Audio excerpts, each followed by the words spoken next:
You remember Dien, Phu? No.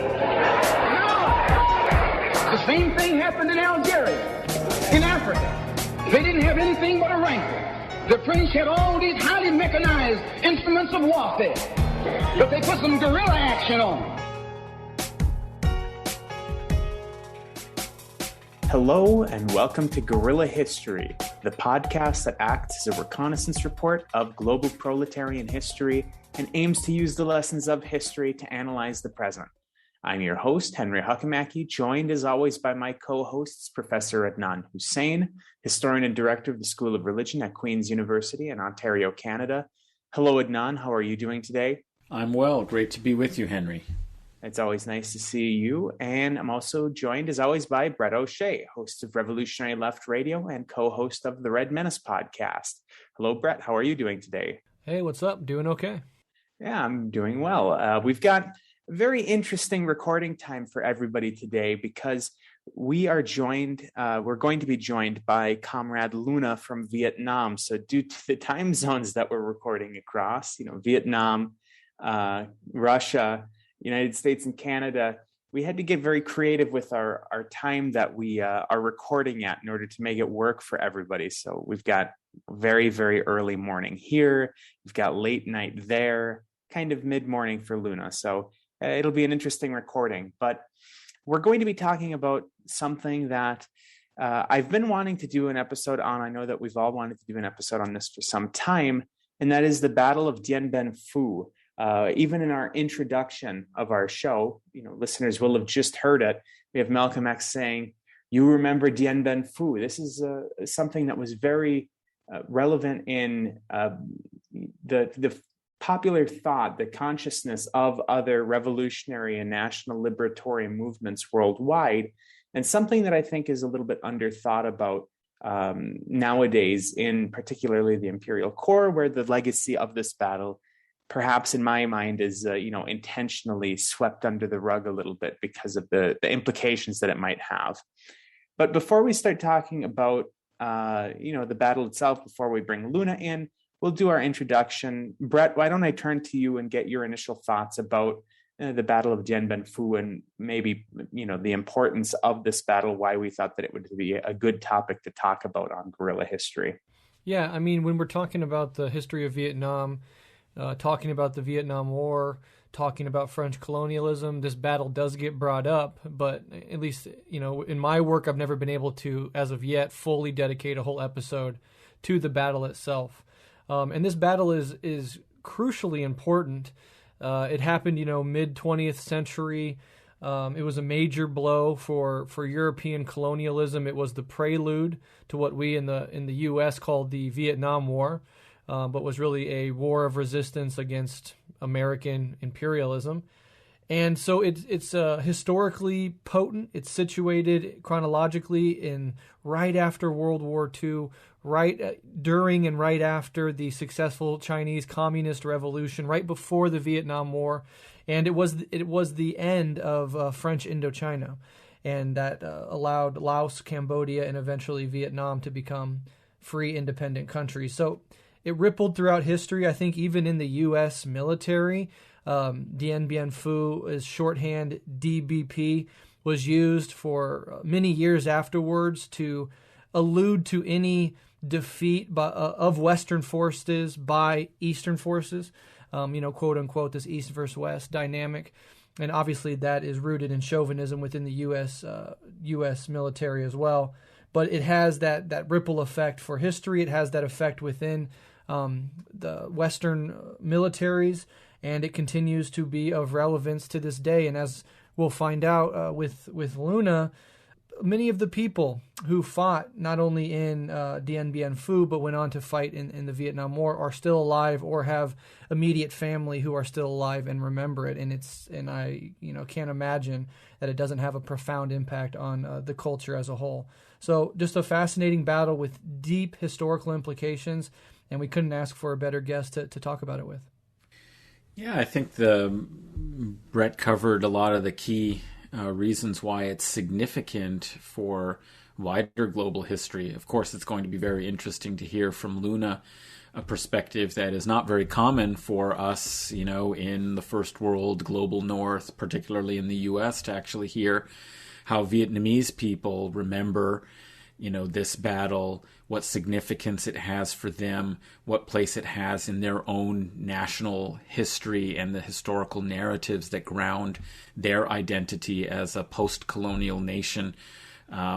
And to hear the history from another side, in this case, the other side, the victorious side, as it happens, and what significance it has for them. That's going to be very interesting. I think for me, I expect to learn a lot from hearing that, because it hasn't been very commonly told, in our public consciousness in the global north. I think the other important point, just to build on what Breht said about the wider ramifications and resonances of this battle, is to remember, for example, revolutionaries around the world were inspired precisely by this defeat of French colonial forces.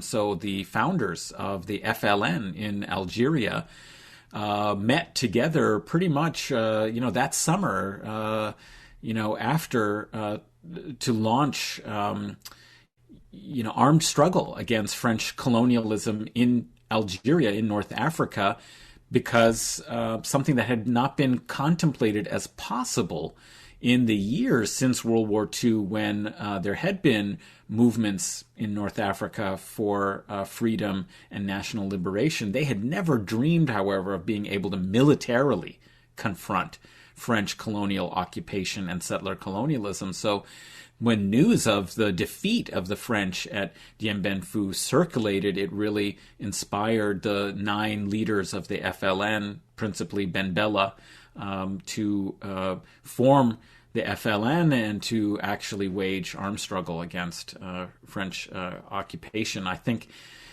we've heard of the Vietnam syndrome, in the U.S., the defeat of the U.S. But in fact, actually, the French, I think, also had a Vietnam syndrome, and they were looking to restore the prestige of their military after this colossal defeat in places like Algeria. And so they were deeply invested in suppressing any armed resistance, because they did not want to repeat, and they wanted to restore their honor. So some of the viciousness of what we see in films like the Battle of Algiers, and if you read the history of the struggle, where 800,000 to over 1 million Algerians died in the war for their own liberation, part of the viciousness was because the French military was stinging from its defeat in Indochina and wanted to suppress any possible resistance in Algeria. So these were connected kinds of histories globally. The repercussions were felt on both sides of the colonial divide, from the colonized to the colonizers.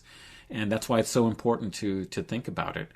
So I'm really looking forward to hearing both about the internal Vietnamese kind of perspective on it, and also thinking a little bit more together about the significance of this battle in global anti-colonial history.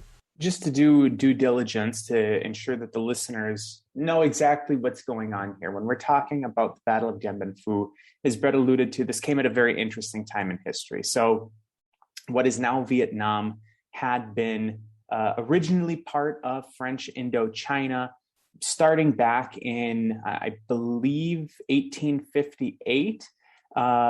Something along those lines. In any case, it was part of French Indochina for a very long time, up until 1940, when Japan invaded French Indochina and captured it during the duration of World War II. After World War II ended and the Japanese were, of course, defeated, and it's worth mentioning that in 1945, there was a huge, huge famine in Vietnam that killed upwards of 2 million people. Ho Chi Minh, always emphasized that this famine was due to the exploitation and outsourcing of the resources of Vietnam to the Japanese during this period of time. But a very brutal famine, and it's worth underscoring that point, because can you imagine what would happen if we had the equivalent of about 6 million people in the United States die today based on a population basis due to a famine? Would be unbelievable it would be written about all the time. But this is something that happened immediately after the Japanese were being pushed out of the country at the end of World War II. Immediately afterwards, in 1946, the French came back in to try to reestablish control over Vietnam and reabsorb it into French Indochina. And that's when this national liberatory movement took place. Now, the Battle of Dien Bien Phu itself was the end battle of the First Indochina War, which is the war that took place between the Vietnamese and the French to try to establish national liberation of Vietnam. So this battle took place in 1954. Dien Bien Phu is this climactic battle of the war. It's what we're going to talk about during the interview, so I don't want to say too much about the battle. But this battle had huge ramifications. The Vietnamese, of course, were victorious during this battle. We're going to talk about that during the interview. But the repercussions were felt not only by these national liberatory movements elsewhere in terms of the importance of it, but even in France. The Battle of Dien Bien Phu's result was such an embarrassment for the government in France that the government actually fell, and basically a caretaker manager came in to run the government as they got out of Vietnam and tried to reestablish post-war France. So huge repercussions, both in terms of liberatory movements looking to this as a model to try to emulate, as well as even in France, this had huge repercussions. And we can talk a little bit more about that. Hopefully we'll talk about that during an interview in the interview if we have time. But there's some very interesting things that happened after the war in France as well that I might like to talk about. But guys, is there anything else that we want to add before we get to the interview itself? Breht, Adnan, any final points? No, other than just to reiterate the fact that the Vietnam War, as we know it in the U.S., we have this very clear, like, go to Wikipedia, you have the beginning and the end date of the so-called Vietnam War.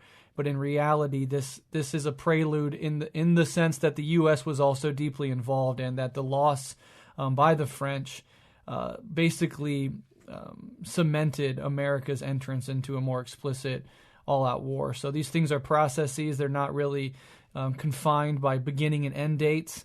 And as we'll see throughout, I'm sure this discussion, the U.S. was involved in Vietnam well before the so-called Vietnam War started. So just important to remember that from that perspective. Yeah, I think that's important to remember that in the post-World War II period, the U.S. was essentially involved in attempting to promote and reestablish some of the colonial control in places where it felt it couldn't itself dominate. It wanted to have the restoration of some of these colonial empires, at least as a bulwark against the spread of communism, right, and of Soviet influence geopolitically. And so while it may have ideologically been supposedly against the old form of European colonialism, it ended up having to try and restore, promote, and support colonial powers in various parts around the world, because they didn't want these newly independent countries to turn radically militant third world nationalism and aligned with the Soviet Union. So the U.S. was totally involved in supporting and buttressing French power. And it's really just the loss at Dien Bien Phu that required the U.S. to get in directly. So that's a very important point that Breht made, and we'll definitely have to talk about that. As far as France, it's very important and interesting, to know that, part of the reason why somebody like de Gaulle came back in, and you have the end of, the earlier republics, is because as a kind of military figure, he was there to restore and make sure that the French colonial empire didn't completely collapse after this terrible loss in Indochina. And so conservative forces really promoted this kind of strong man to be a bulwark against the rest of the loss of the rest of the French colonial empire in West Africa and in North Africa. And so it had dramatic political consequences in France as well. very important points, that both you, Henry, and Breht raised there. Yeah. I think on that note, then we'll wrap up this introduction. We'll get right into the interview with Comrade Luna from Vietnam. Just to mention that, comrades, we're going to mention again where you can find Luna, but many of you probably already know Luna has her fairly popular YouTube channel, LunaOi. So it's worth checking out. I'll have that in the description box below this episode. So feel free to click on that. You'll be able to find all of her information. But without further ado, let's get to our interview with Comrade Luna.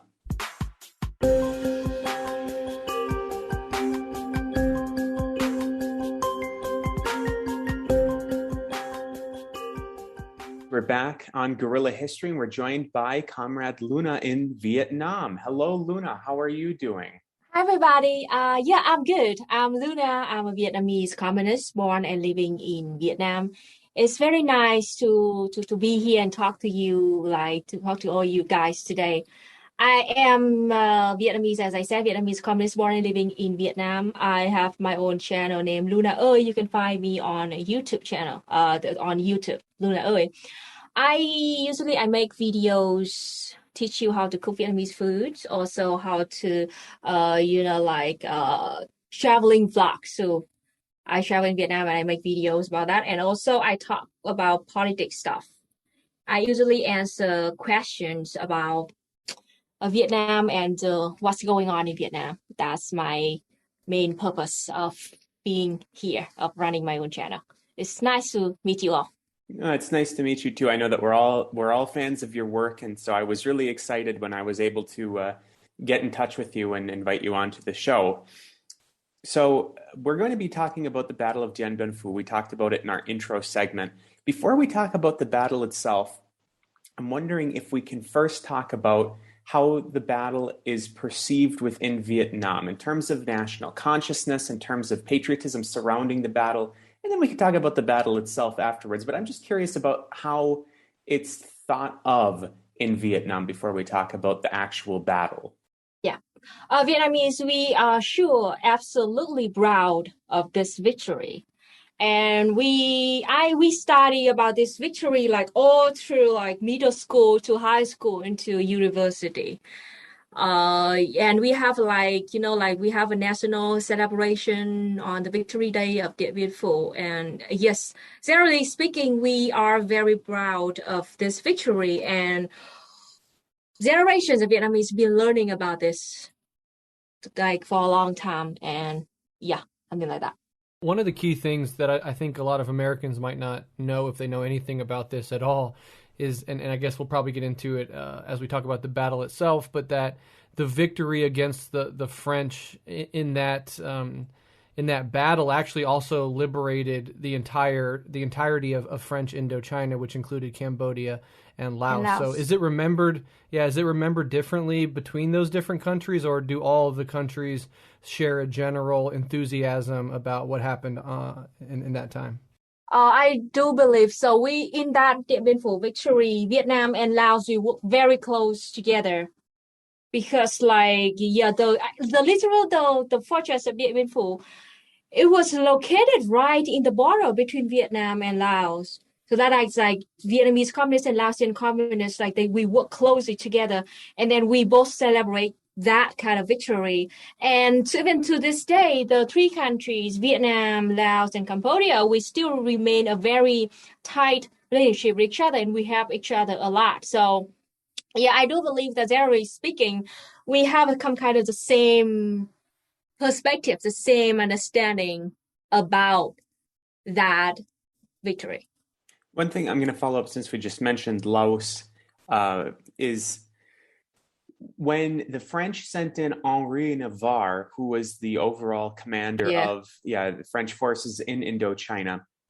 When he first went in, he thought that one of his missions was to also defend the border of Laos, which is what eventually ended up leading to the Battle of Dien Bien Phu, because they were trying to cut off supply lines between Laos and Vietnam.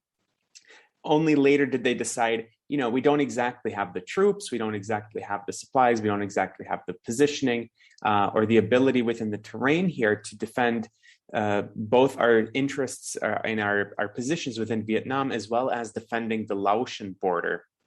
But that order was not given until after they had already begun entrenching themselves at Dien Bien Phu.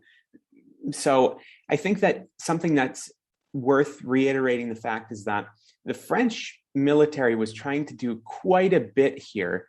And that was one of the things that ended up giving the Vietnamese forces the upper hand in this battle, is that the French were trying to do so much. So I think it's worth, maybe talking a little bit about that in terms of what the strategic goals were of the French expeditionary forces leading up to the battle, because of course this war had been going on for 9 years at this point. Yeah. And really in an ever expanding area. The Vietnamese were pushing the French forces back and all of that, but the field of warfare was really expanding between these countries, and the goals went from being, strategic defensive in the north and strategic offensive in the south, from the perspective of the French, of course, to all of a sudden having like entire borders locked down by the military, in addition to these offensives and defensives across the country of Vietnam. Yeah, absolutely. So we call it the resistance against the French colonialism. That's literally we called it that 9 years in Vietnam, from 1945 to 1954. And from 1955 to 1953, the Vietnamese, like our military, we chose a strategy like we try to liberate the spot by spot, like province by province. All right. And from 1945 to 1953, we kept winning and winning and winning. All right. That was why at the point that from 1953 to 1954, the French, this is our perspective. All right. I'm talking about our perspective, understanding of that. So our conclusion is that during the last year that led to the Dien Bien Phu victory, the French, they knew that they were losing this battle.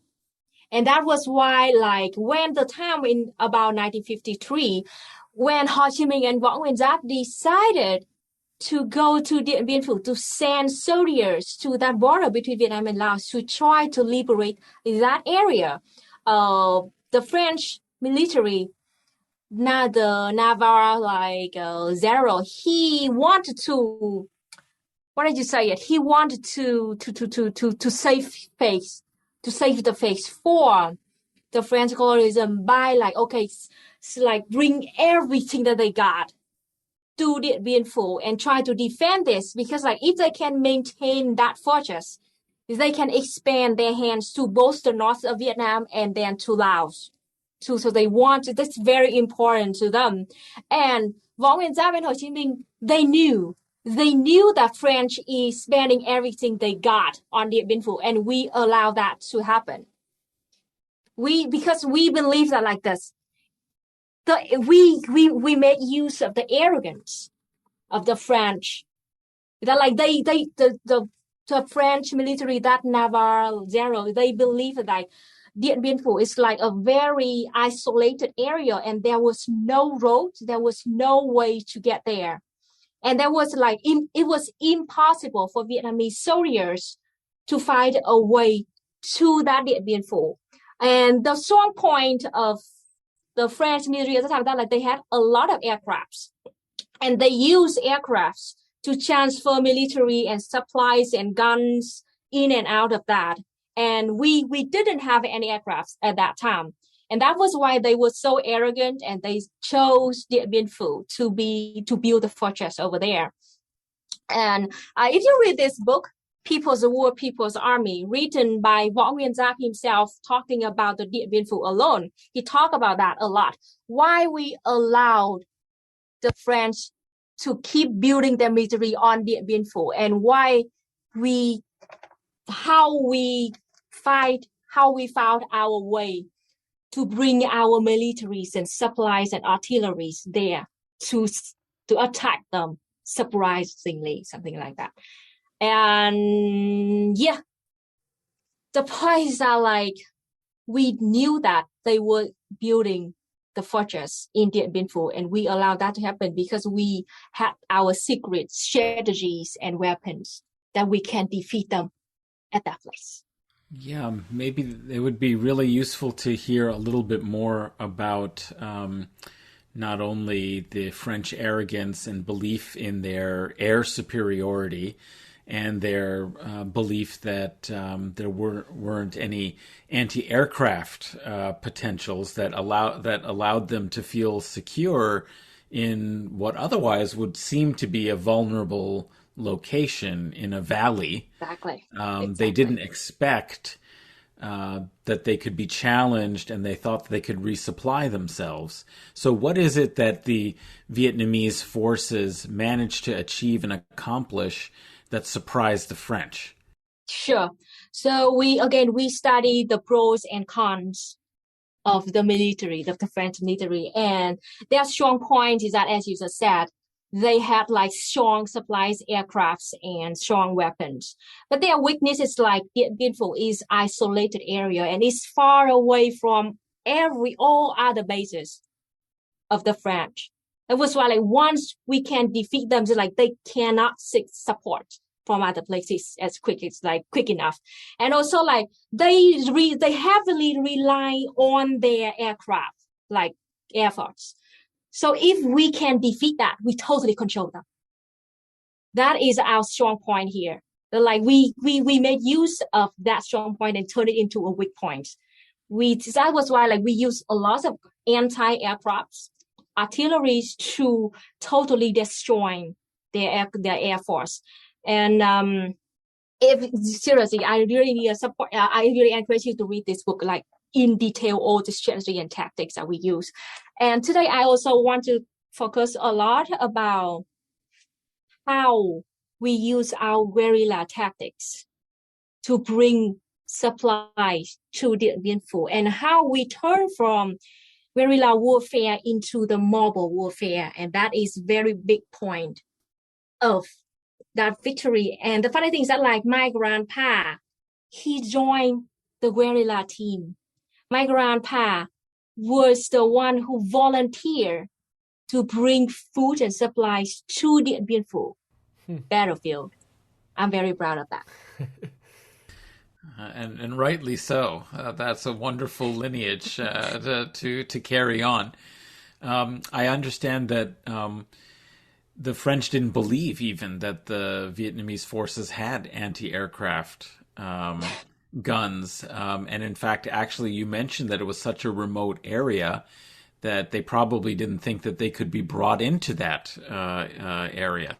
Yeah. So I'm sure the book by General Diep, yes, yeah. Details how they brought anti-aircraft guns and artillery through the forests in parts. I understand that they were dismantled in some cases so that people could carry them through the dense underbrush and up over mountains, and to place them then in a position to be able to fire down upon the forces, the French forces in the valley. So that was quite a feat of organization that was not anticipated by the French colonial army.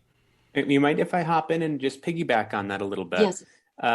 Not only from my reading, when we're doing background research, not only did they disassemble and carry them over the mountains, I saw some instances of where they actually dug tunnels through the mountains to place the artillery in a position where the French basically wouldn't be able to see it, and it was already like inherently entrenched, kind of like at the inside of a man-made cave, as it were, this tunnel that went right through the mountain. And something else regarding the artillery that's worth mentioning before I let Luna say whatever you want to say, Luna, is that a lot of the artillery, not necessarily the anti-aircraft guns, but the other artillery, the howitzers, were pieces that were captured, American pieces, both from American artillery that was supplied to the nationalists in the Chinese Civil War, as well as in the war in Korea. These guns that were captured as the American forces and American supplies were being pulled out, they kind of got left behind, were captured by the communists in China, or in if they were in North Korea, what is now DPRK, again, they were captured, and then the solidarity between these countries led to them basically supplying the Vietnamese with these American-made artillery pieces to turn against the French, who were using quite a bit of American equipment. So it's just something that's interesting for the listeners. Luna, why don't you say whatever you want? Yeah, okay. I kind of want to introduce you the way that we study about this Điện Biên Phủ in our schools. All right, so we start from, Võ Nguyên Giáp, the great general of Vietnam. He had conclusion that we can defeat Điện Biên Phủ only if we have a support of our own people, and we have to overcome all of the difficulties to change all the weaknesses into our strong points and to fix all of that because we want to seek for victory.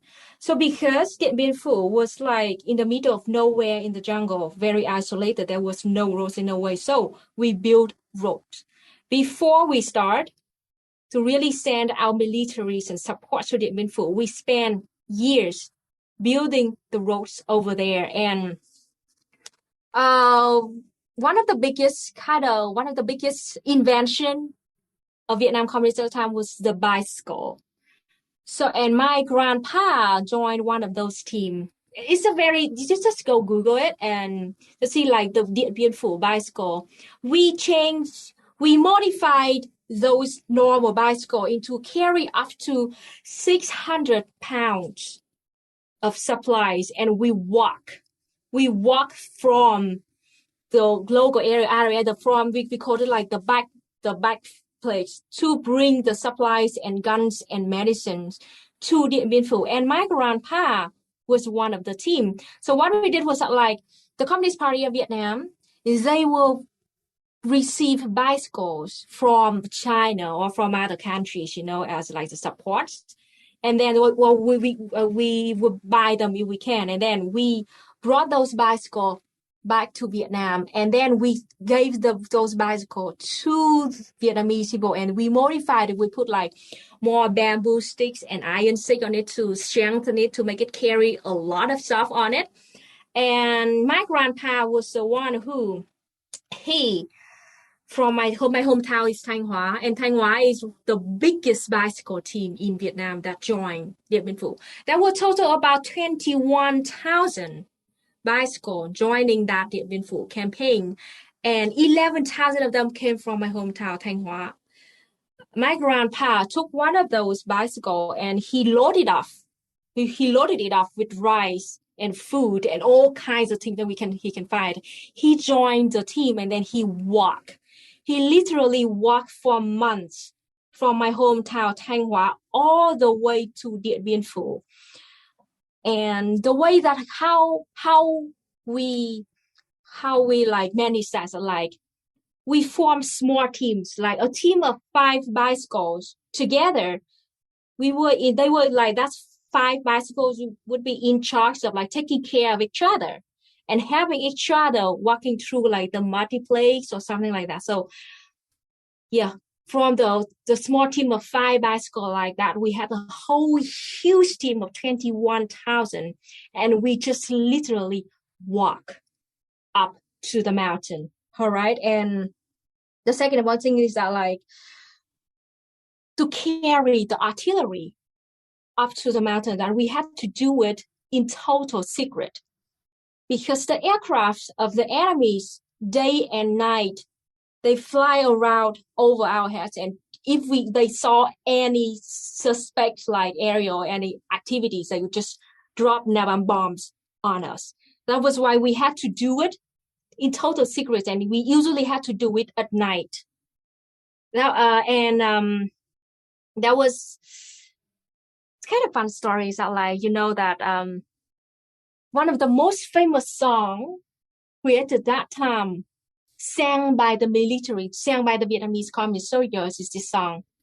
Hò dô ta nào, kéo pháo ta vượt qua đèo. Hò dô ta nào, kéo pháo ta vượt qua núi.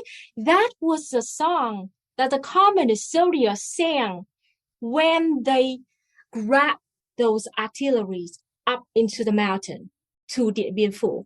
And that song came from the traditional singing from my hometown. It came from when the fishermen, they worked together to grab the net like this, to grab the net up from the river to the boat. And they needed some kind of song with a strong rhythm. Everybody can sing that song at the same time and know on what note they should push the net. So like when we sing it like hò dô ta nào kéo pháo ta vượt qua đèo, it's like a strong rhythm. It's a very famous song, and it's like we call it like one of the red music. Can you tell us what those lyrics mean? What is the main chorus of the song? So yeah, I definitely I do that. Hò dô ta nào, it's just like hò dô.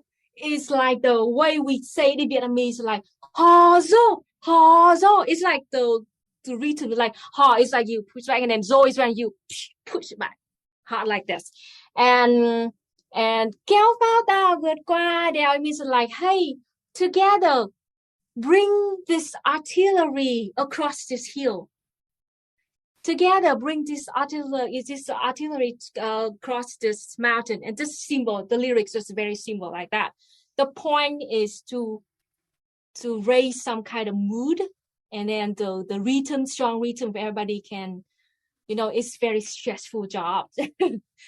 And lots of people died during this time. And that was a real story of we call it our national hero. His name is Tô Vĩnh Diện. When a team of 10 or 20 people were trying to carrying the artillery up to the mountain, suddenly one of the string, got like broken. And that Tô Vĩnh Diện hero, he used his own body. He threw his own body under the wheel of that artillery. He died to save that artillery because it was too important to us. The total battle of Điện Biên Phủ, we had only 24 artilleries, and each of them carry about 3 tons, up to 3 tons. We cannot risk to lose any one of them. So Tô Vĩnh Diện, he sacrificed himself to save that artillery, to say like how important it was to our military force. I think that song was the first piece of live music we've had on the show. So, it was very nice and raised my morale anyway. It's an early morning recording for me, just as a result of us being in Vietnam, Russia, Canada, and the United States for this recording. But thank you for that, Luna. That was very lovely.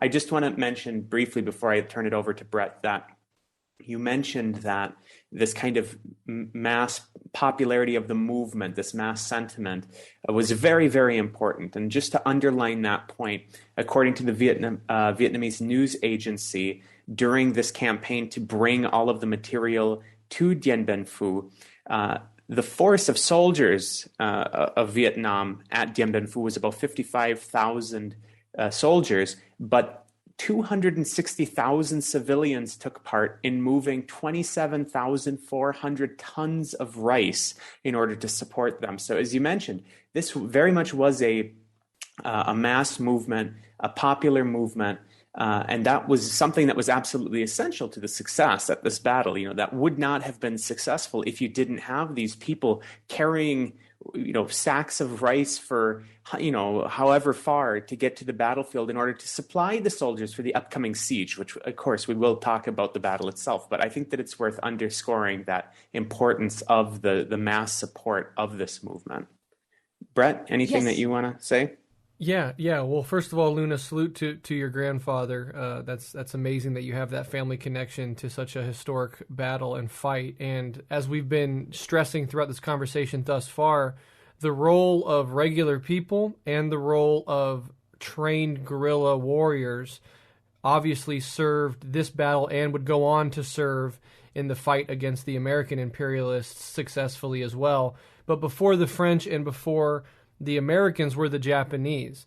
Can you talk a little bit about how the fight to push out the Japanese before the end of World War II contributed to, the militarization and the guerrilla warfare among the North Vietnamese that would go on to be an asset in the fight against the French colonialists? Yes, this is like a direct result of our communist revolution happened in August 1945. So in the World War II, when Vietnam were heavily occupied and exploited by both the fascist Japanese and then the colonialist French. So the funny thing is that like the French soldiers, they were supposed to de-weaponize and to kick out the fascist Japans. But what happened in Vietnam during the 1940s are like they actually work together to exploit us even more.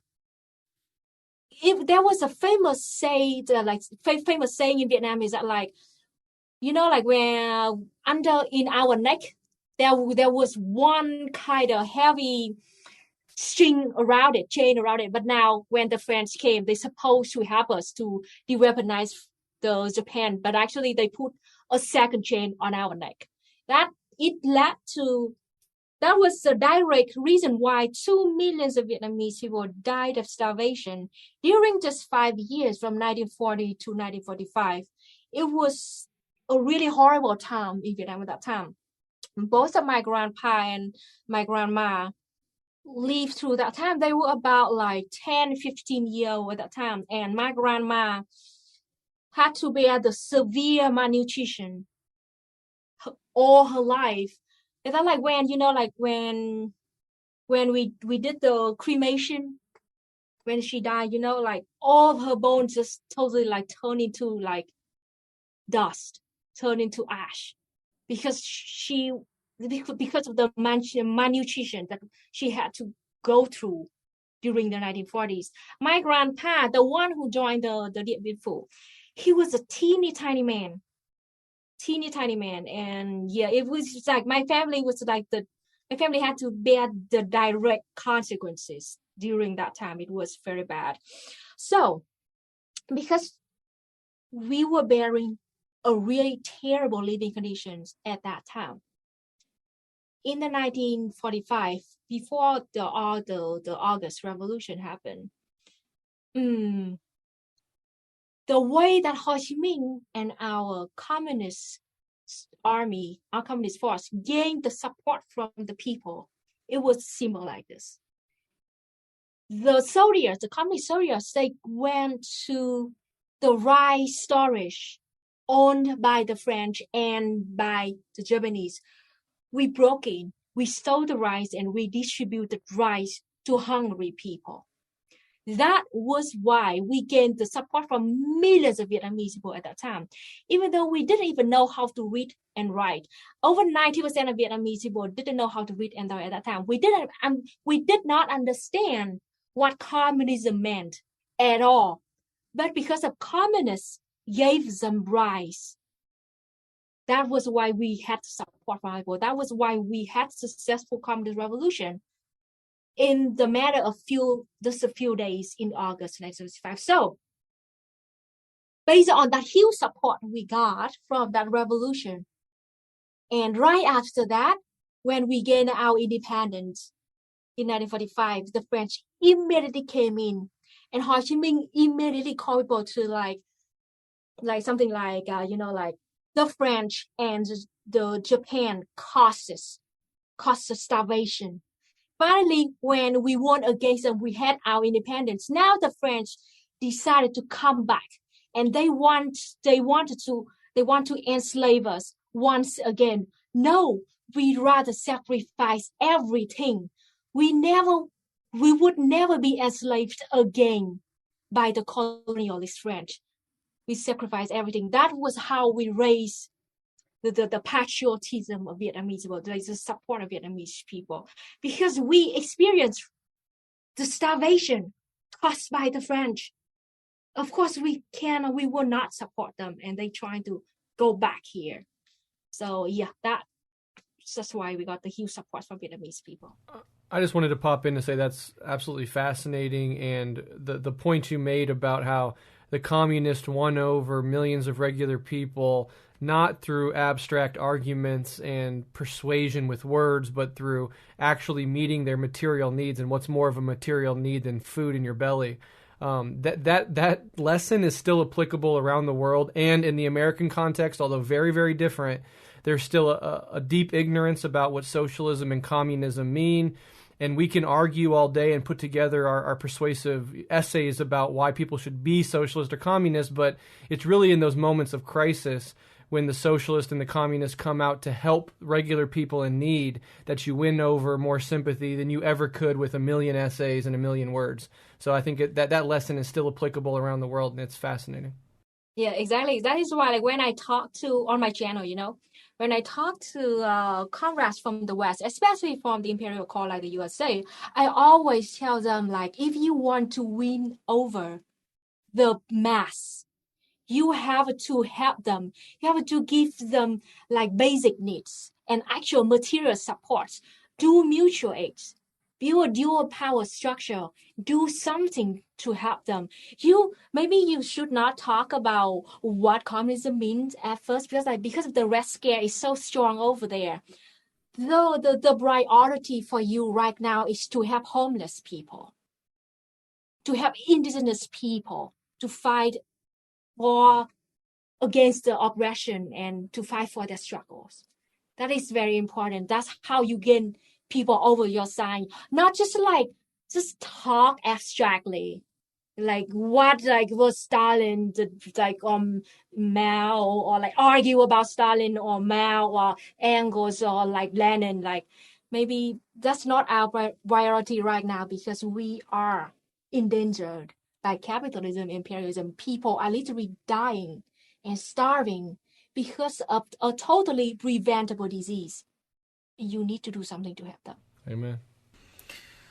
Well, I'd like to get us into the actual battle a little bit, and I've read a little bit about how General Giap's strategy initially had been to strike quickly to defeat the French, but as we know, we think of this as the Battle of Dien Bien Phu, but it's not something that happened very quickly in a matter of days, but is something like a siege that took place over the course of 2 months, basically.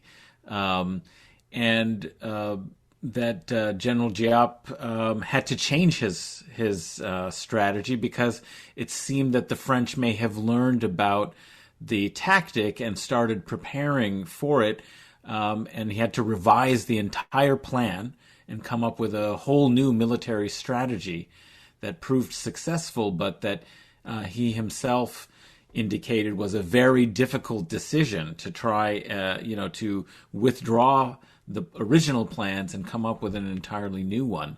And so I'm just wondering how the Vietnamese teach and talk about the strategy of the battle, the fact that it was a 2-month-long siege, and what was significant or important in Vietnamese national historical memory about the fact that this wasn't some quick victory, but is something that took a long time, to achieve. You mentioned how the supplies had started months in advance with, people bringing rice and other supplies, but the battle itself didn't just happen quickly.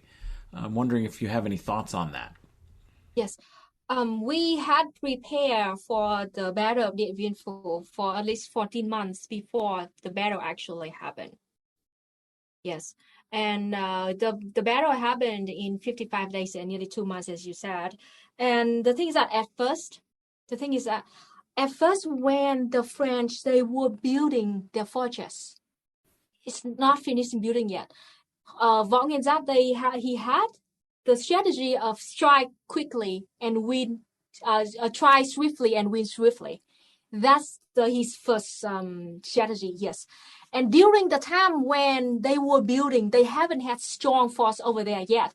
That strategy worked. But over time, when the enemy kind of completing building that fortress.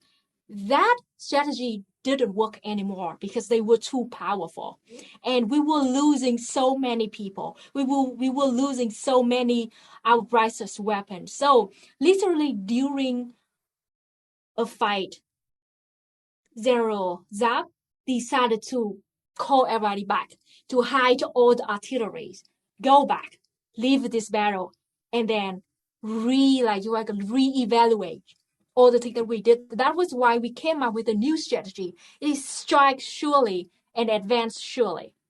Yes, because like the enemies now reached to the point that they are powerful enough that we cannot win against them swiftly anymore. It's gonna a huge loss for us, and he changed the strategy. So like from then on, we had the decision like we only strike when we know for certain that we will win. If there's any chance that we will not win, no, we will hide and we will not fight it.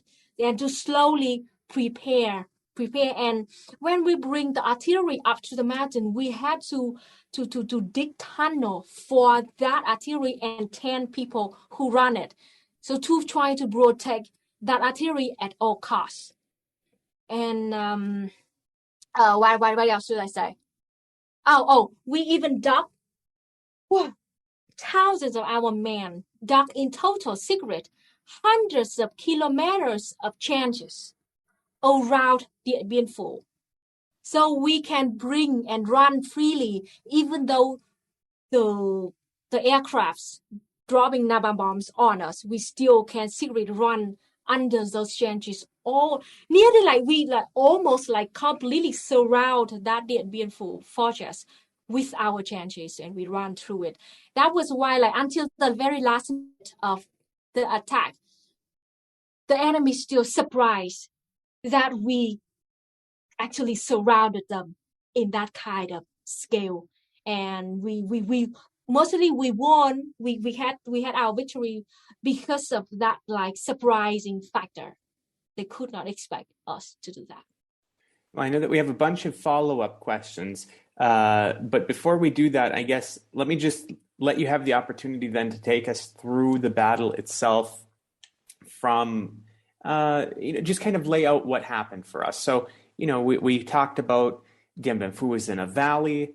The Vietnamese forces had the high ground in this battle, unlike in a lot of previous battles where the French had actually done a pretty good job of finding high ground, even given their numerical inferiority in many of those battles. The French were pretty good at keeping the high ground. In this battle, they voluntarily took the low ground for some inexplicable reason, other than the fact that there was an old airstrip in this valley. That was, from my reading, I couldn't find any other reason why they would want to occupy low ground that was surrounded on all sides basically by hills. But I'm not the military strategist here. Also, the French were employing a tactic that had previously worked for them, this hedgehog defense, which again, not the military strategist, but as my understanding is, it's to build multiple very heavily fortified. They had about 49, 45 or something like that. Right. And allow the forces just to slow down the attacking forces, not really to stop them, to allow them to get past these fortified areas and then basically attack them from all sides, to kind of cut off the advancing force from what's behind by having these interspersed, reinforced areas. And then, we have trench warfare a la World War I that was taking place. It's a very, very interesting battle. So, Luna, why don't I just turn it over to you instead of me blathering on and have you say, take us through the battle. From what do you think are the key points that people should know about it? The key point is that, as I just said, we secretly dig those hundreds of kilometers of trenches around it. So we already had our military surrounded that Dien Bien Phu fortress without letting the enemy know it. So when we decided to attack first, when we decided to attack, the military, the French, they immediately sent lots of their aircrafts flying around to look for us and to bomb us. And when we use our anti-aircraft gun to shoot, one of the airplane, it creeps like we can like the zero. As I said, like we can see that the enemy was surprised, totally surprised, and they panic. It creeps them out a lot because like suddenly like they didn't even know that we can bring those anti-aircrafts up to this hill and actually use them to successfully shoot the aircraft. So like we had about, as I said, we had about 24 artilleries, and we successfully shot down over 50 aircrafts of the French. And we even what do you call it? We attacked, like we insert. It's not a reserve, but like more than 100 other aircrafts were shot by us too. We're not totally shot down, but were heavily broken by our guns. So like after we use our anti-aircrafts and our artilleries to fight, to shoot down their guns, the French immediately like call back the aircrafts to try to protect them. As long as in this book, like we can see that how they immediately, all the airplanes stop flying around over us, and they went back to that fortress. So they cannot lose. They cannot take the risk of losing those aircraft themselves. And then from that point, after we scare them out by our anti-aircrafts and our artilleries, it was so much easier for our regular soldiers to just like shoot and fight them in an open battlefield like that, you know. And yes, we just like it costs a lot of our manpower. That was a fact. It was a fact, but like thanks to that 24 artilleries and all of other anti-aircrafts, the manpower of Vietnamese against French is like 2-1. So we just like, slowly win over the battlefield like that. It's like the last day of the fight, it happened so fast. And the French military, they surrendered so fast that after they already surrendered, after we took over Dien Bien Phu fortress, the American aircrafts still dropping supplies onto the battlefield, and we just took over everything. Yay! They surrendered so fast. Like we just took over all the supplies coming from the American aircrafts. It's kind of funny. Yeah, that's absolutely hilarious, and it leads perfectly into this next question, because I want to talk about allies on both sides. We understand that this entire fight against the French, obviously it culminated in Dien Bien Phu in 1955-54, but had been going on since the end of World War II. So we had this long extended fight, and China, right? The Chinese communists won, beat out the nationalists, pushed them to Taiwan in 1949. And so that obviously also perks up the U.S. imperialists as far as what's going on in the region. We have this new huge threat coming out of China. We have the communist movement rising in Vietnam. And so we think of the U.S. entrance into the war after the French lost, but that is not true. There's overlap, and the U.S. was, by my understanding, the biggest ally for the French, and at one point underwrote up to 80% of French expenditures fighting the Vietnamese. So it was huge, and the air support was huge as well. But I assume also, and I don't have deep knowledge on this front, but that China was an ally on the other side. So can you just talk about the role of China and the U.S. in this conflict altogether? Sure. It's a very complicated time, I have to say. At that time, like back to a little bit about 1945 when we had our communist revolution. At that time, we were facing the three big enemies. At that time, we were facing already existed fascist Japanese army. We were facing the coming back of the colonialist French, and we were also facing the Chiang Kai-shek army from China. Yes, that's the three biggest threat that we had to deal with at the time. It was like, so as I always say, like, we were so damn lucky that we can have a successful revolution in just a matter of few days in August. Because in that few days, the fascist Japanese, they were weakening. So it was the point that we can't defeat them. The colonialist French haven't yet come here. And then the Chiang Kai-shek was still far further in the north border. So in that matter, a few days like there was no real strong enemy in Vietnam. So we took that chance and we had successful. After that, the French came back, as you know. And at that time, even in 1945, actually, Ho Chi Minh got some help from the OSS. That later they became the CIA. Actually, Ho Chi Minh got the help from the OSS to have a successful revolution because at that time we shared the same purpose of defeating fascism. All right, but right after that, after we gained our independence, the USA immediately changed their side, and then they decided to support the French. During all the time from 1945 to 1949, the U.S. can see that. The U.S. did see that the French, they were losing. That was why, and the U.S., they wanted to take over, to keep the Indochina, to keep Vietnam, to weaken the socialist movement in Asia. And because we were siding with the USSR at that time too, they were scared. That was why they want to keep Vietnam. They want to separate Vietnam and Indochina from the socialist movement. That was why, on one hand, they supported the French, but on the other hand, they already prepared to intervene Vietnam if the French failed, and they did it. So the things are like Ngo Dinh Diep, the fascist version of the puppet regime of Vietnam. He went to the USA in 1950. He spent 2 years over there to seek for the help from the USA, and he did get help. So actually when he came back to Vietnam, he already got the support from the USA even before the Battle of Dien Bien Phu happened.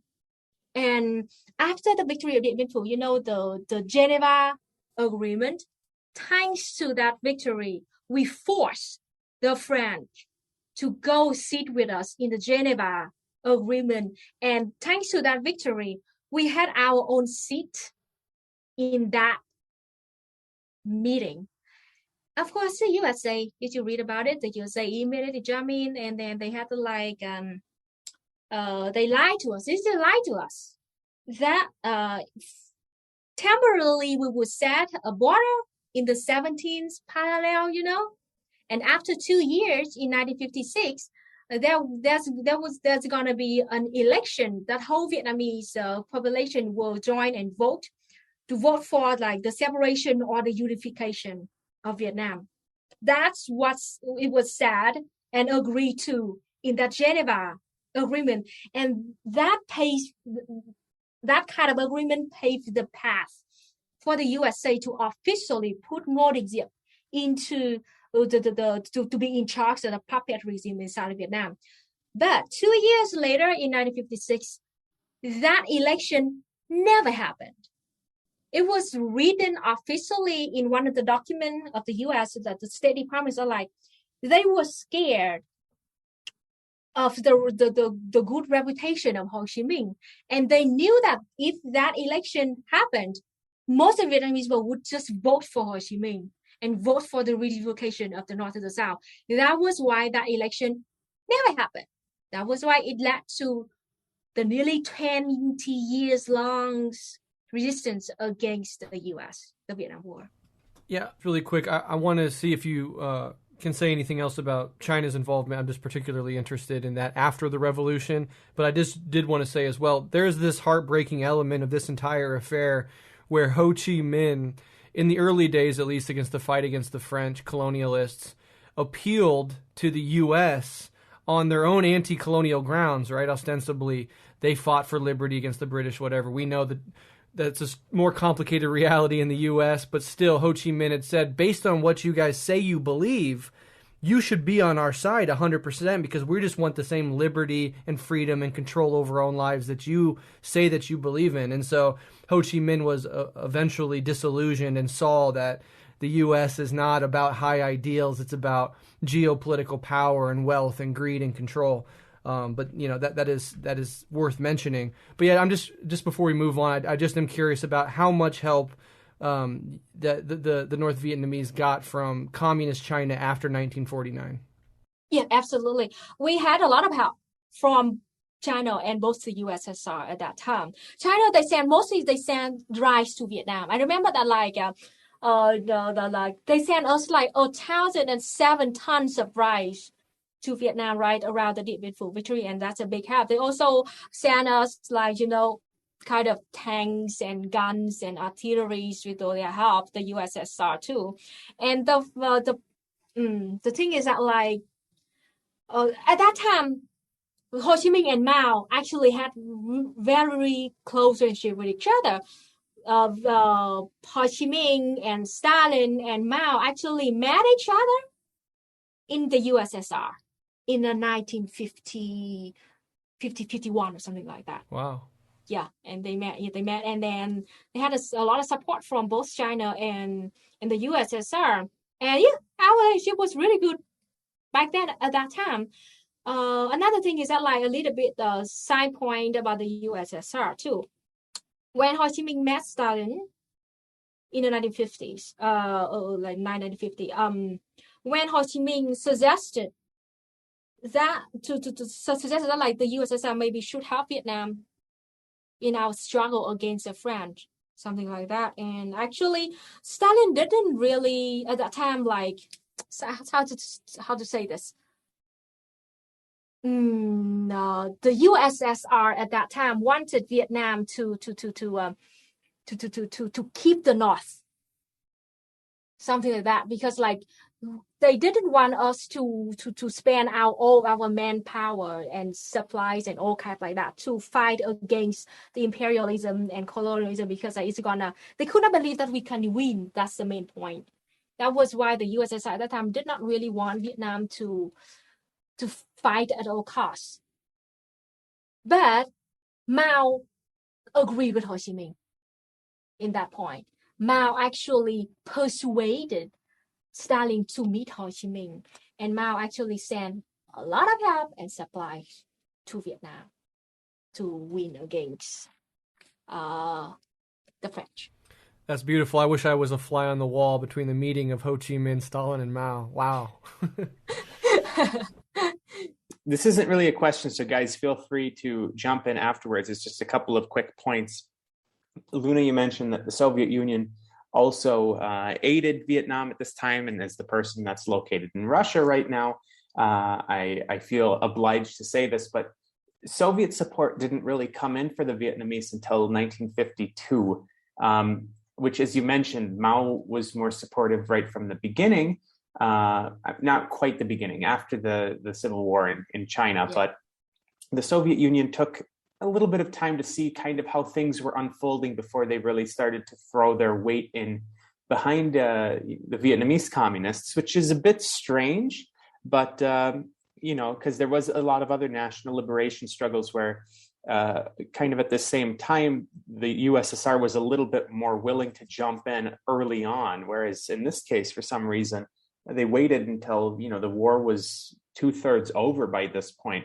But nonetheless, Soviet arms and vehicles, there was, I think, 400 Soviet trucks that were deployed in the Battle of Dien Bien Phu itself, which were pretty crucial for transporting things around the perimeter of the battlefield.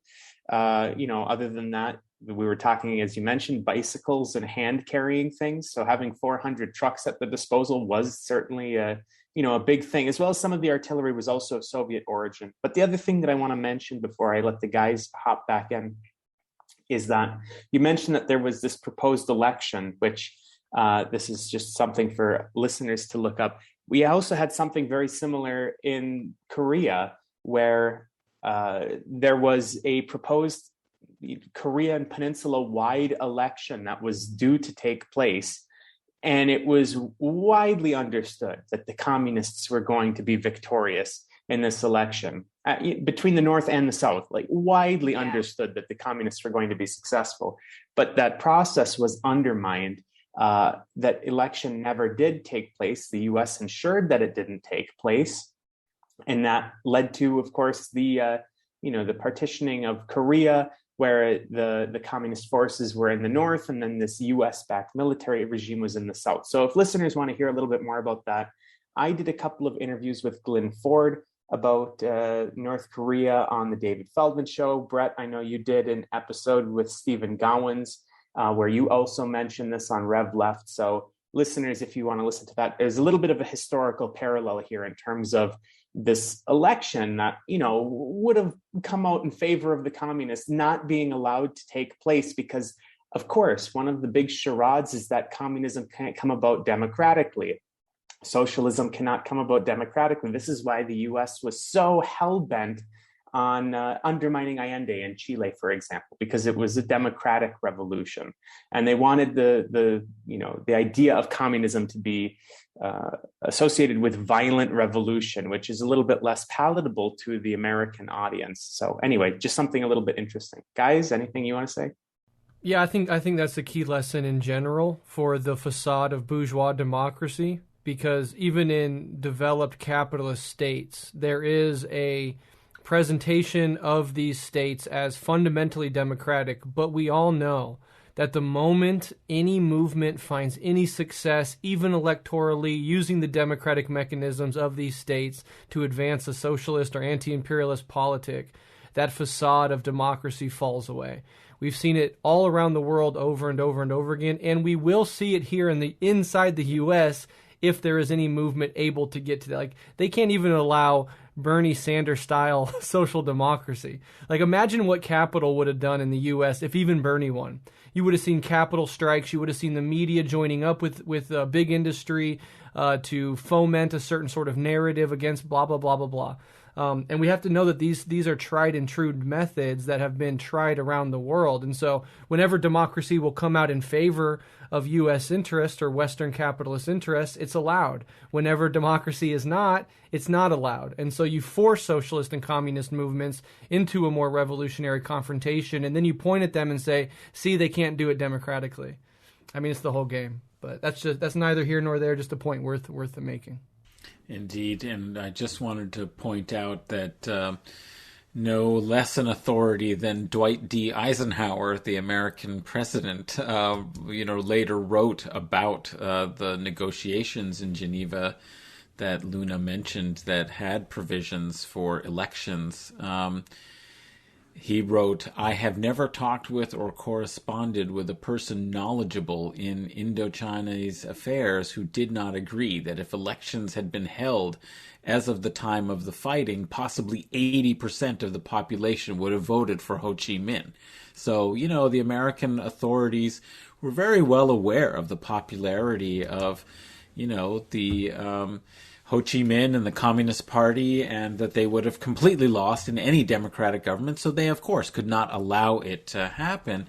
And it is so ironic as, perhaps it's not really so ironic, but it's just sort of a curious twist of history, as, Breht had mentioned, that, when Ho Chi Minh declared the Vietnamese liberation in September 1945, I think it was, that the opening lines of his speech to the people assembled in Hanoi, I think it was 500,000 people there to hear his speech. He said, "All men are created equal.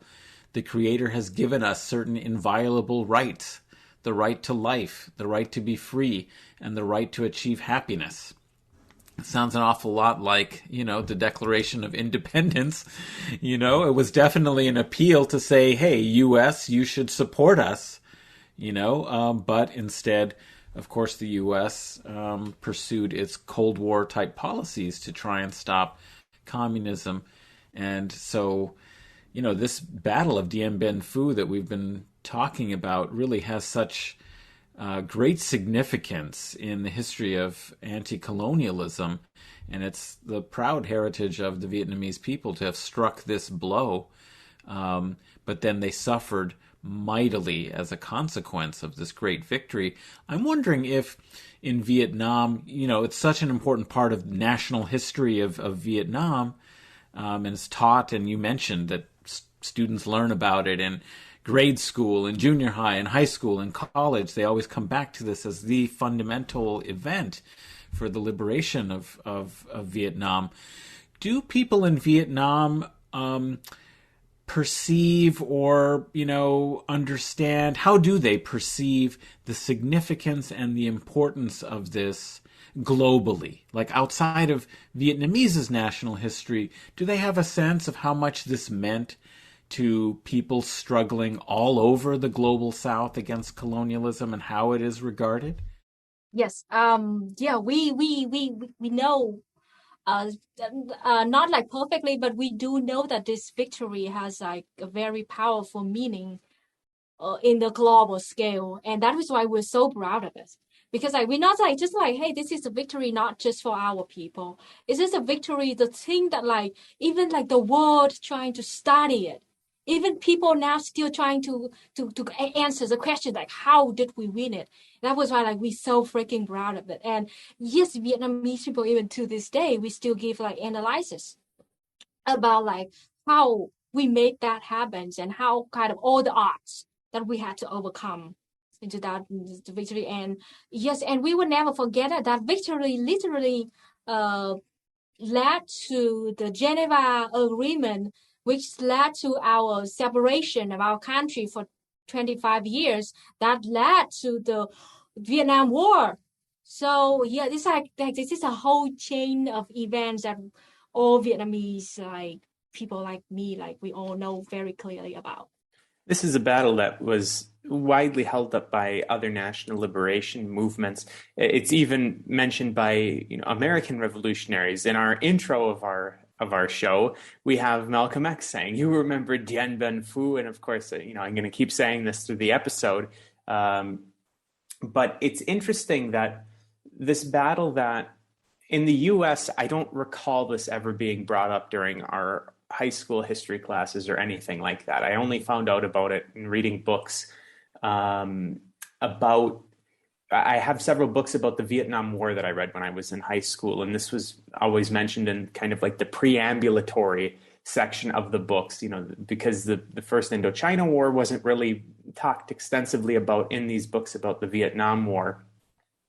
But it was always brought up in passing in the preambles of these Vietnam War books that I read, and only later on did I really look more into the First Indochina War as its own war and the Battle of Dien Bien Phu itself. But yet, despite the fact that in the U.S. this really isn't super well-known history, I mean, like I said, I don't recall this ever being brought up, like even in passing in any high school history class. Revolutionary movements and anti-imperialist movements, national liberatory movements worldwide, including revolutionaries within the U.S., continued to hold up this battle for decades and decades after this battle took place as a shining light in the battle against colonialism, neocolonialism, imperialism. And I think that it's important for us to spend just a little bit more time talking about the legacy of the Battle of Dien Bien Phu on national liberatory movements and revolutionary movements worldwide, because it really is important and it really is held up by these movements, despite the fact that it's almost like censored out of history by the bourgeois narrative, particularly in the imperial core. Is there anybody that wants to jump in on that point and expand further on it? Well, just I actually did hear about it in my high school global world history class. I think I had a very liberal anti-war teacher who did bring it up because he was very much against the war in Vietnam, and he was of that 60s generation. So sometimes you might get a little bit of a sense of it, but we didn't get the details of it. And it's so interesting to hear from the Vietnamese memory of their history of what went into it. So I think the first part of our discussion about all of the logistical dimensions that were required is so indicative of how it was a people's war.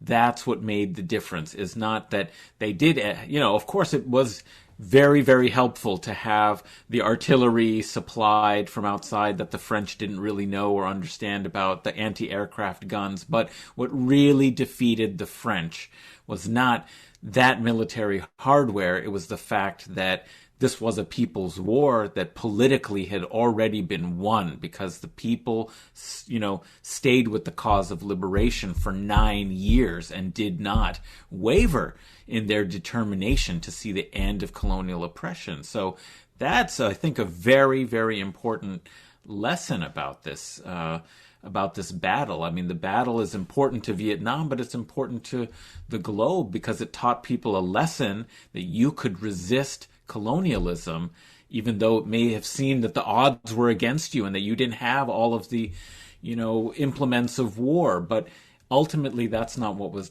most decisive. And unfortunately, the United States did not learn the lesson of this battle and decided to attempt to impose its colonial and imperial control over Vietnam, which just led to more death, devastation, and destruction. But in the end, again, what was proven by this battle is that you cannot win a colonial war. Ultimately, it will fail.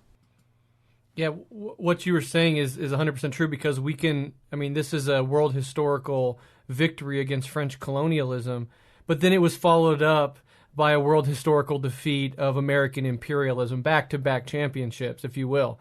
But the other side of that, of course, is the immense suffering and loss and death that regular, everyday Vietnamese people had to accept and endure just in order to kick these assholes out of their country so they could have something like self-determination. And so, Luna, I'm wondering, from your perspective, we've talked about the positive impact of Dien Bien Phu, particularly on the culture as far as like national pride goes. But how has the suffering and the loss from the fight against the French colonialists and the subsequent fight against the American imperialists gone on to influence or impact Vietnamese culture at large? That's a very good question. And Vietnam we still full of scars caused by the wars. And in my own family, speaking from my own life experience, the grandpa on my mother's side volunteered to join the Dien Bien Phu campaign.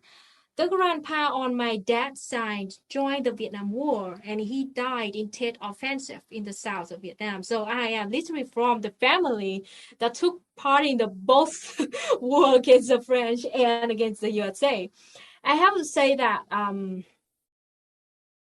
it leaves a lot of scars on millions of Vietnamese people to this day. And whenever we learn about our own history, it's not just like, the brow that we have, the bride that we have on our history. It's a deep sadness behind that. Because what did we do to deserve this? We just want self-determination and freedom. Why millions of us have to die for that cause? It should have been the obvious thing. And even to this day, there are about 4 million victims of Agent Orange in Vietnam, with millions of injuries from the war. So, but we are forgiving people. Means that we will not forget our history. We will never forget our history. But we forgive. This is what I got from, so lucky for me, I had a chance to talk to the personal secretary of Great General Võ Nguyên Giáp a few years ago. At that time, he was a dermatologist, and I had a skin infection, and I went to his tiny clinic near my house. I look up there, and I saw a picture of him with Great General Võ Nguyên Giáp. I was shocked, is that you up there, doctor? So yeah, I used to be the personal secretary of Great General Võ Nguyên Giáp.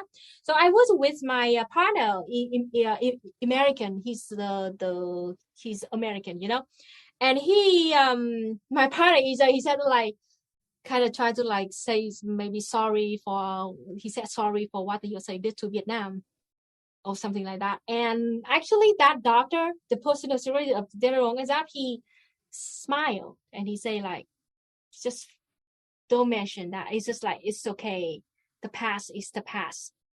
just move on. We are like good. We have a good relationship with each other now, and like just like just let the past be the past, and then we should move on in the future. So even him, like we don't hold any grudge over against like Americans or French, something like that. We remember what the colonialism and imperialism did to us, and we will make sure that you could never do that again to us. But it doesn't mean that we will forever hate you or like something like that. No, we will not take revenge, and we want to move on. Beautifully said. Yeah, that was an excellent answer, a very sobering answer. Breht, that was a fantastic question. Luna, we're going to wrap this up now, but before we go out, I have two things that I'm going to have you do for the listeners. First is if you have any final thoughts that you want them to know, not constrained by any questions that we ask you. Take as much time to say anything that you want to get on the recording before we cut it. And also then after you do that, let the listeners know how they can find you on social media as well as find your YouTube channel. So the floor is yours.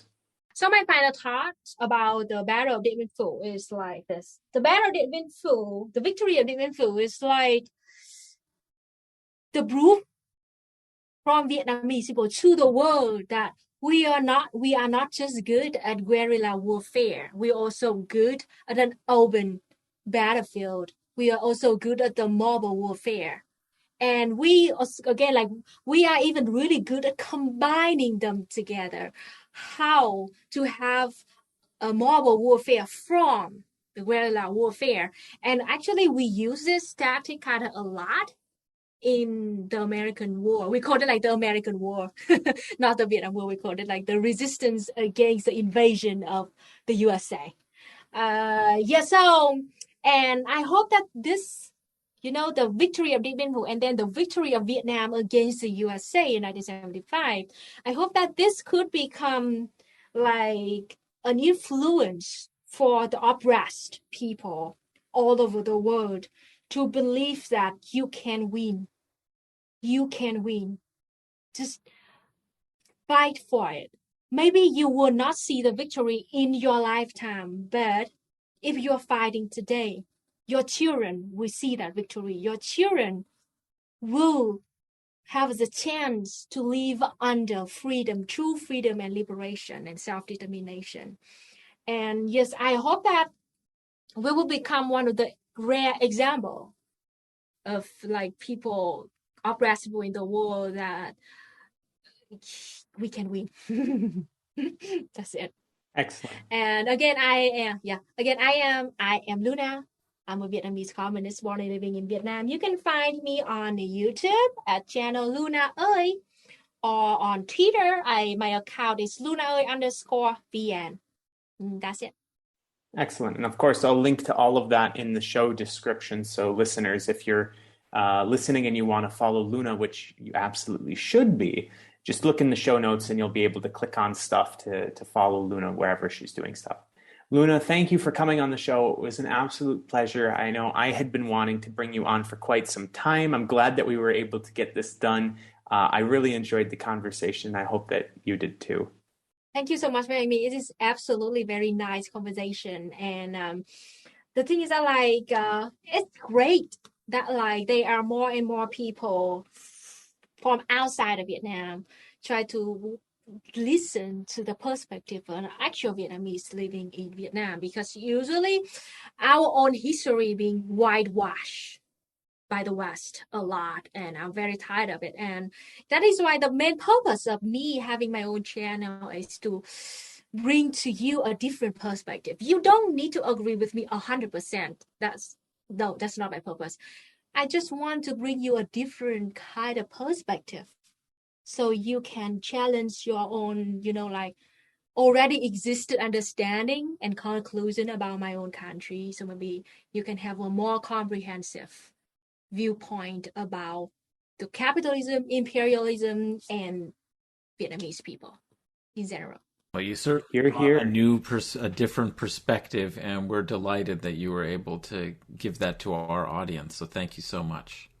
I just wanted to redouble that. You're an essential an effective voice on the international left, and it's an honor to speak with you. So thank you, and salute to your entire family who gave it all in the pursuit of freedom and self-determination. Absolutely. Solidarity. And listeners, on that note, we'll be right back with the wrap-up.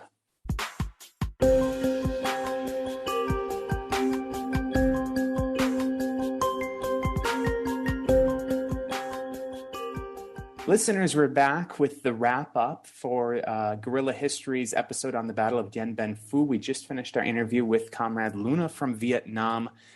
Great conversation. A lot of things that we covered that I really wanted to know a lot about.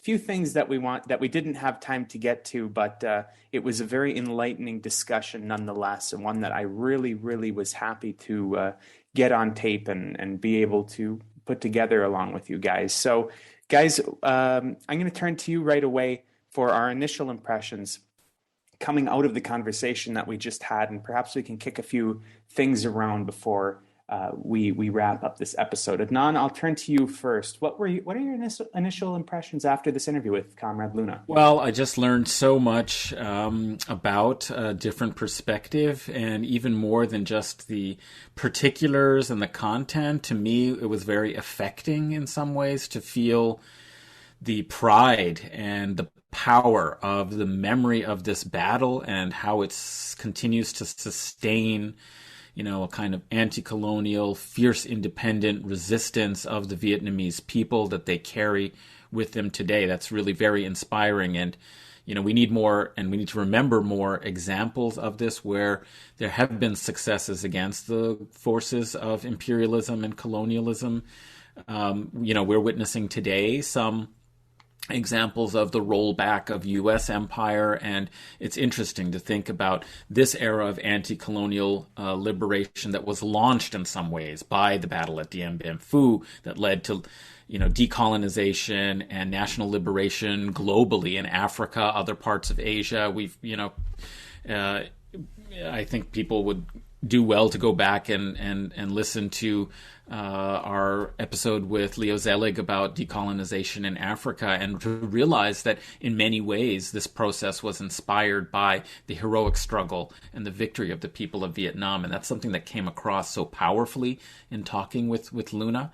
As far as the actual specifics, it was a great point that she made about how this was actually not guerrilla warfare. So, when Malcolm X says, you remember Dien Bien Phu, and they put some guerrilla action on them. In fact, actually, what's interesting is this was kind of a set-piece battle where they mobilized their forces and they attacked a base. It wasn't a kind of attack and disappear into the jungle kind of situation. This was, 2 months of sustained siege on the fortress and the base at Dien Bien Phu. So it's kind of interesting, and that's perhaps in some ways that made it, the 8 preceding years were guerrilla warfare that helped sustain, the struggle and eroded, the power of French colonial military forces. But there wasn't some massive kind of victory or defeat that really demoralized completely the French colonies. But this provided that. And so that's kind of in some ways the power of it, is that it was a victory that was different from sort of the long years of guerrilla warfare. And that's kind of interesting to remember. I think just the last thing that I would say came out of the conversation very powerfully for me was also the broad people's war, what it takes to wage a people's war, and that it wasn't just what happens at the battle, but everything that goes into its success, the supplies, the moving of the resources, and how it required hundreds and thousands of people to be part of it. And that is, of course, the reason why it was successful, is because of the fact that the entire society really was waging this struggle against the French, not just the military age combatants, but the whole society mobilized together. So I was very impressed with the importance of that in this perspective, and of these stories of national sacrifice and heroic stories, like the story that Luna told us about, when pulling one of the siege guns or the artillery guns that they were bringing to the mountains to attack the valley of Dien Bien Phu. These martyrs, basically, who sacrifice themselves to make sure that they wouldn't lose one of these crucial guns. This is the kind of importance of national memories and heroes of national liberation. These kinds of stories are very important for subsequent generations. So I thought it was amazing. Some really important things that you brought up, Adnan, and I know Breht is probably going to build on many of them, but I just want to make sure that I mention one point again that I mentioned, I think in passing during the interview, but is worth making sure that the listeners catch on, because you also brought it up. This was not, by and large, guerrilla warfare in this battle. There was literally trench warfare, World War I trench warfare. Listeners, if I'm wrong on this point, feel free to tweet it at me, because I do like getting the feedback, but I am not aware of any other major battle since World War I that used trench warfare style tactics until Dien Bien Phu. There may have been, but I am unaware of any other major battle between World War I and Dien Bien Phu where people were literally entrenching themselves meters apart from each other. Both sides, shooting artillery. Of course, the Vietnamese actually had about twice as much artillery as the French did during this battle, which, as we mentioned during the interview, was unexpected by the French. But nonetheless, artillery falling left and right as these people were hunkered down in their trenches for weeks and slowly advancing meter by meter to meet the next trench, to get into hand-to-hand combat, to capture that trench, only to do the same thing over and over and over again. This was a slog. This was not a hit-and-run operation. And it's worth mentioning that because, again, we a lot of times get the impression, which in a lot of cases was true, that the Vietnamese tactics were confined to guerrilla warfare. In a lot of cases, that was what their tactics basically were, in a nutshell. But this was very different. And it's worth mentioning that, and for the listeners to be able to look that up. And again, fact check me on that. I would like to hear if there was any other major battles that used trench warfare style tactics between World War I and Dien Bien Phu. Breht, I'll turn it over to you now for your first thoughts. Yeah, I don't have too much to add. Just adding to the guerrilla point, absolutely correct. But there we do see, and it's mentioned in the interview, this evolution, right, from explicit guerrilla warfare and all that entails, including this deep connection with the people in the territory, and how that allowed those forces to evolve to a point to be able to engage in more traditional warfare against, by all accounts, a much better equipped and larger military apparatus. So, as processes go, these things are deeply connected, and I find that to be fascinating. Another element of the conversation I really thought was interesting was, in America specifically, we know about the Vietnam War. Those of us who love history and study this stuff probably know about Dien Bien Phu and French colonialism. But the aspect of Japanese fascist imperialism as preceding this attempt by the French to regain control of Indochina was interesting, and the role that the communist revolution in China played in the ultimate outcome of this, because the revolution itself was successful in 1949, so we're right in the middle of this protracted fight against French colonialism.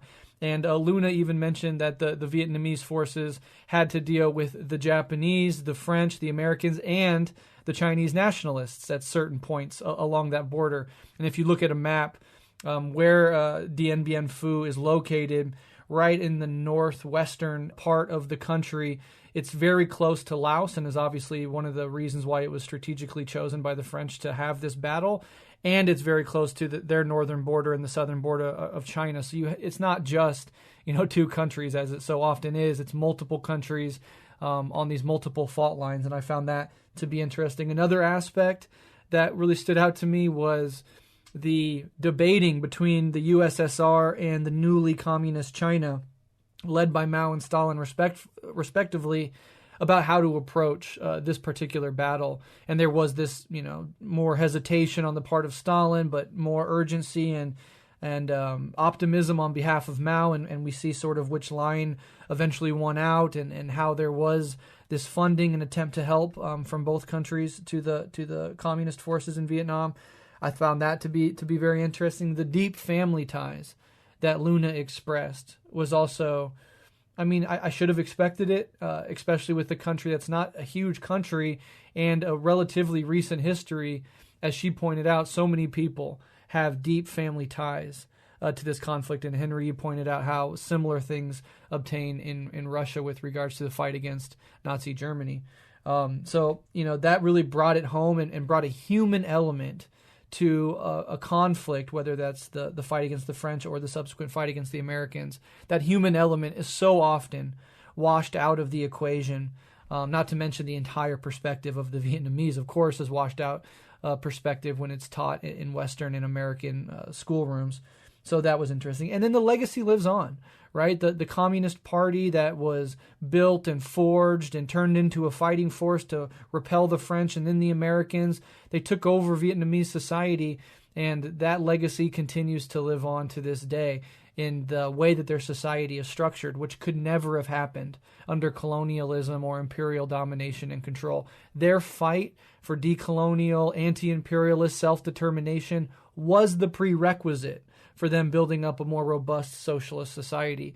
And we should never forget that. And that's why, as socialists, as Marxists, as communists, we also support decolonial struggles, and we must always support anti-fascist and anti-imperialist struggles. And this entire episode drove that home even further. Yeah, I'll give my quick thoughts, and then we'll go around the horn for each of your just closing thoughts very quickly before we wrap this up. I mentioned in the intro that this battle led to regime change even in France. This, of course, is not nearly as important as the impact of the legacy of this battle on these national liberation movements worldwide, which we've been trying to drive home basically this entire episode. After all, I believe that there was 14 changes in government in France during the course of the First Indochina War, which was like 8.5 years, almost 9 years long, this war. And there was, again, I believe 14 changes in government during the course of this war. So the fact that this battle alone was responsible for a change in government isn't necessarily, huge news in the history of France, at least compared to, as I said, the legacy of this battle on movements worldwide, where it really was inspiring and almost used as a blueprint for a lot of these liberatory struggles for freedom and for, these revolutionary movements. That, of course, is far, far more important. I think that it's something that's interesting is just looking at the role of Navarre, Henri Navarre, the French the military commander in Indochina. He had been brought in 1953. Prior to that, there had been a bunch of other generals who all were fairly incompetent.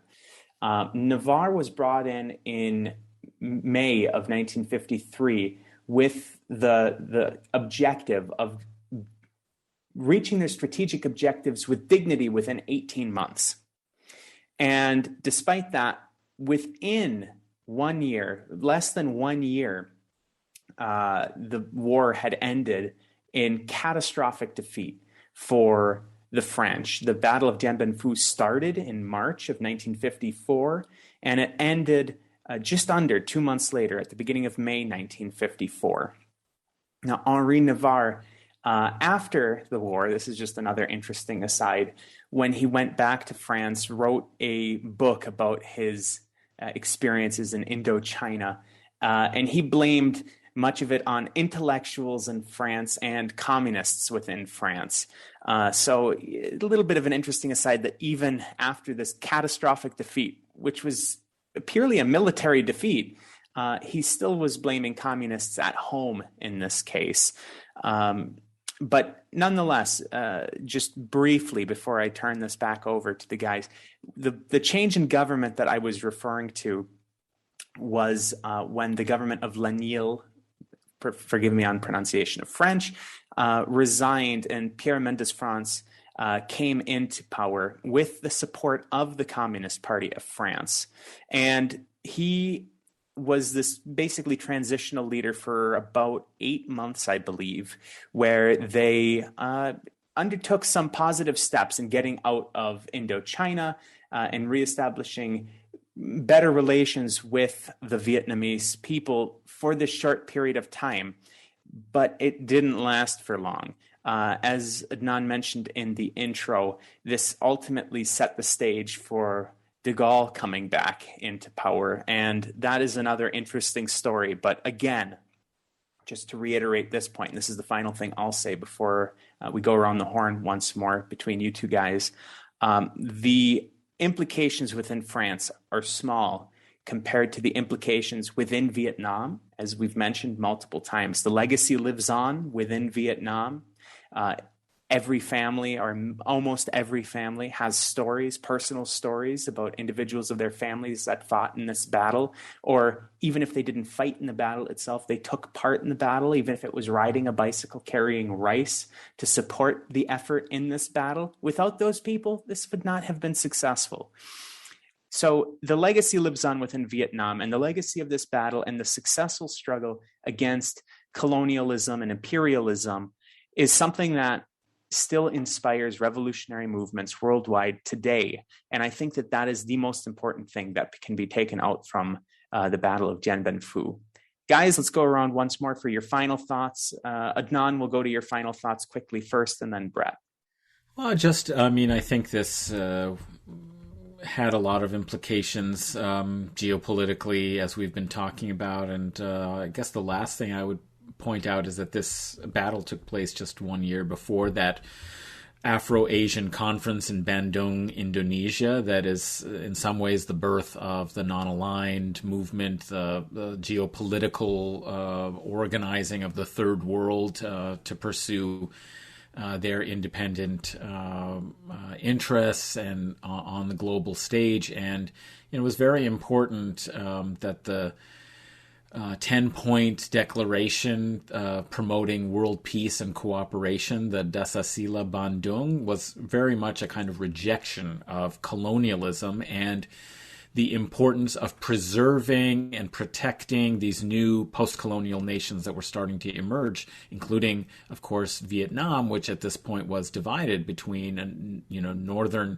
North Vietnam and South Vietnam, both of whom sent delegations to the conference. But, that it established this principle of anti-colonialism and of non-interference in third world states, that they should enjoy sovereignty. That was a consequence in some ways of, this anti-colonial struggle really reshaping the politics of the globe at this moment, and inspiring the anti-colonial independent direction in some ways of the third world, the emerging third world. Yeah, I could not say it any better. I think we've said all we need to say. I want to just reiterate that I really think it's important for people to go subscribe and listen to and engage with Luna and her channel and her voice. I think she's really important for the international and the American left. She has lots of pointed critiques, and they're all really well rooted. And just her story and her lived experiences in Vietnam are also of crucial importance and add a very important component to her politics. And we can all learn from that. So definitely go check that out. And just to end it here, if you want to find anything I do, you can go to revolutionaryleftradio.com, find all the shows, Twitter, Patreon, everything like that. And yeah, hope we can talk to Luna again. That was really fun. Absolutely. Thank you, Breht. Just as a brief mention before, Adnan, I have you tell the listeners where they can find you. You mentioned Bandung. For the listeners that are interested, we did a Patreon exclusive episode on the Bandung conference quite a few months back at this point, but it was a very interesting episode, and I encourage folks that want to help support the show monetarily, because the show actually isn't free to run, despite the fact that many of you think it might be. It was a very interesting conversation that we had about the Bandung conference, and I would recommend going back and listening to that. Or if you're on Patreon and haven't heard it yet, just scroll back up and listen to that bonus episode that we did. Adnan, how can the listeners find you and your other podcast? They can follow me on Twitter at Adnan A. Husain, Husain. And check out my other podcast, The Majlis, Majlis, if you're interested in the Middle East, Islamic world, Muslim diasporic culture. Check that out. It's on anchor.fm. the Majlis and on all the other platforms. And what's the next thing that they're going to hear on the Majlis? Because we're actually not recording, a million months in advance right now. So we actually kind of know what the next thing that they'll be hearing is. Well, we are thinking about doing an episode on Dune and sort of Islam in popular culture, since at this time of recording, there's a lot of discussion about the movie and Frank Herbert's sci-fi fantasy novel series. So that's one thing that might be upcoming soon, so look for that. All right.